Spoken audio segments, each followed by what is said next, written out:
amores, vamos de mais uma aula de língua portuguesa com a professora Maria Joceline. Que legal, tava com saudade de vocês. Mas antes de a gente iniciar a nossa aula, certo?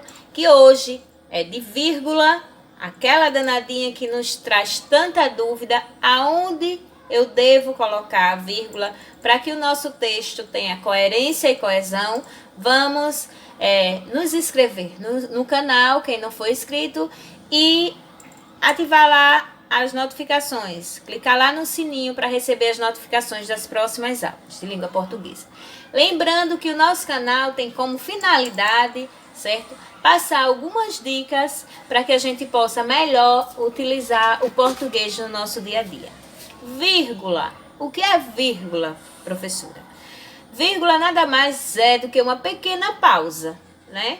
E a vírgula, ela sempre nos causa algumas confusões, porque a gente não sabe empregá-la corretamente. Ou a gente coloca vírgula demais, ou não coloca a vírgula. E se a gente ou coloca a vírgula demais, ou não coloca a vírgula, certo, gente? A gente muda totalmente o sentido da nossa frase, da nossa oração. O que é que eu quero passar para vocês, certo? Hoje, que vocês têm que ter consciência que a vírgula é utilizada para ela dar uma pequena pausa, certo? Ninguém fala seguidamente sem dar essa pequena pausa. E se eu não dou essa pequena pausa no local é necessário na oração, a oração ela perde totalmente o sentido. Por isso que eu vou passar 4 regras simples de a gente utilizar a vírgula no nosso dia a dia. Qual é a primeira regra que eu tenho que ver? Que a vírgula ela é utilizada para separar os elementos que você vai listar. Quando eu digo assim, vou dar um exemplo. João, Maria, Pedro, Ricardo. Eu tô lendo a frase sem a vírgula, certo? Mas se eu digo João, Maria, Ricardo, Pedro e Augusto foram almoçar. Então, eu dei pequenas pausas após os substantivos, certo? A vírgula é usada também para ela dar explicações no meio de uma frase. Exemplo, quando eu digo assim, Mário, vírgula, o almoço está pronto. Então, eu estou explicando ao Mário que o almoço está pronto. Ou, Mário, o moço que traz o almoço ainda não chegou. Então, eu dei uma explicação ao Mário. Então, após a palavra Mário, eu tenho que utilizar uma vírgula. A terceira dica, de quando eu devo usar uma vírgula também.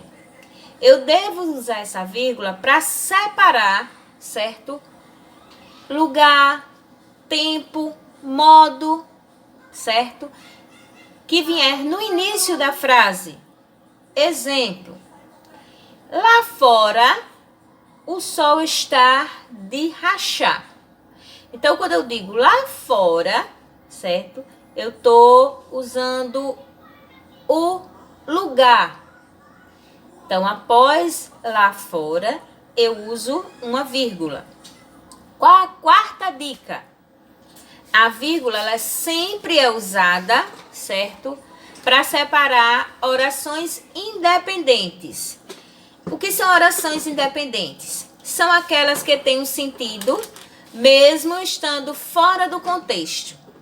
Nós já vimos um tipo dessas orações, certo? Que são as orações coordenadas assintéticas. Mas também há outros casos. Vou dar um exemplo. Como? Acendeu um cigarro, cruzou as pernas, estalou as unhas e demorou a olhar a Maria. Então, quando eu vou acender o cigarro, eu tenho que colocar uma vírgula. Depois que eu acendi o cigarro, eu fiz o quê? Cruzei as pernas, outra vírgula. Estalei as unhas, outra vírgula. E demorei, né? Demorou a olhar a Maria. Nesse exemplo, cada vírgula separa uma oração independente. E elas são, certo? A gente denomina ela como orações coordenadas assintéticas.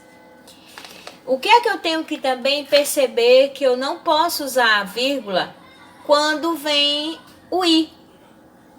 João, Maria e Paulo. Eu não posso colocar antes do i, certo? Do e, que tem o som de i, nessa colocação. Eu não posso colocar uma vírgula. Então, gente, eu dei essas 5 dicas de como a gente utilizar a vírgula no nosso cotidiano, certo? Eu espero que tenha sido válida. Não esquecendo vocês de ativar o sininho para receber as notificações. E vamos ter cuidado, certo, com essas vírgulas. Por quê? Uma vírgula mal empregada em um texto, ela muda totalmente o sentido. Então, e o que é que vocês também têm que perceber e não esquecer, certo? Que nós não utilizamos, é um erro muito comum, mas a gente não pode separar o sujeito do predicado. Então, eu não posso, depois do sujeito, colocar uma vírgula. Exemplo.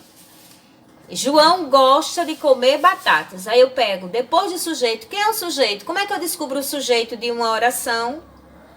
Fazendo a pergunta, quem gosta de comer batatas?